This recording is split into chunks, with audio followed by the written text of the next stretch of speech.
దేశవ్యాప్తంగా డీలిమిటేషన్ ప్రక్రియపై రాజకీయ వేడి మరింత పెరుగుతోంది. కేంద్రం తీసుకున్న తాజా నిర్ణయంపై విపక్షాలు తీవ్ర అభ్యంతరం వ్యక్తం చేస్తున్నాయి.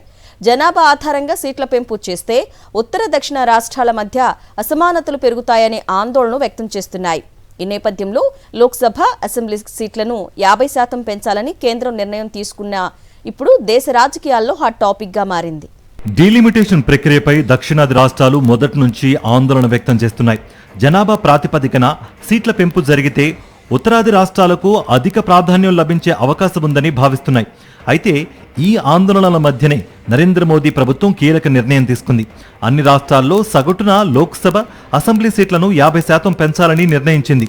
దీనివల్ల ప్రస్తుత రాజకీయ ప్రాతినిధ్యం కొనసాగుతుందని కేంద్ర వర్గాలు చెబుతున్నాయి. ఇక కేంద్ర నిర్ణయాన్ని DMK, RJD, Aam Aadmi party వంటి విపక్ష పార్టీలు తీవ్రంగా వ్యతిరేకిస్తున్నాయి. తమిళనాడులో భారీ ఉద్యమం చేస్తామని సీఎం స్టాలిన్ హెచ్చరించారు. డీలిమిటేషన్ పై ఏకపక్షంగా ఎలాంటి నిర్ణయం తీసుకున్నా మేము ఊరుకునేదే లేదని అన్నారు.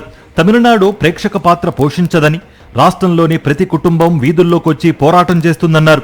ఇది బెదిరింపు కాదు, ఫైనల్ వార్నింగ్. ఈ పోరాటంలో తమిళనాడు ప్రజలు గెలుస్తారని స్టాలిన్ వీడియో విడుదల చేశారు. కాంగ్రెస్ కూడా దక్షిణాది రాష్ట్రాలకు అన్యాయం జరుగుతుందనే వాదనను ముందుకు తీసుకొచ్చింది. ఈ మేరకు ప్రధాని మోదీకి లేఖ రాశారు తెలంగాణ సీఎం రేవంత్ రెడ్డి. ప్రస్తుత సీట్లతోనే మహిళా రిజర్వేషన్లు అమలు చేయాలని ప్రధాని మోదీని కోరారు. హైబ్రిడ్ విధానంతోనే సమతుల్యం సాధించవచ్చునని అన్నారు. అన్ని పార్టీలతో చర్చలు జరపాలని మోదీకి రేవంత్ విజ్ఞప్తి చేశారు. ఈ అంశంపై దక్షిణాది రాష్ట్రాలు కలిసికట్టుగా పోరాటం చేయాలని సీఎంలకు రాసిన లేఖల్లో రేవంత్ రెడ్డి పేర్కొన్నారు. ఇదిలా ఉంటే ఉమ్మడి వ్యూహంపై చర్చించేందుకు ఇండియా కూటమి నేతలు సమావేశం కానున్నారు. ఈ భేటీ మల్లికార్జున ఖర్గే నివాసంలో జరగనుంది. మొత్తంగా డీలిమిటేషన్ అంశం దేశ రాజకీయాల్లో కొత్త వివాదానికి దారితీసింది.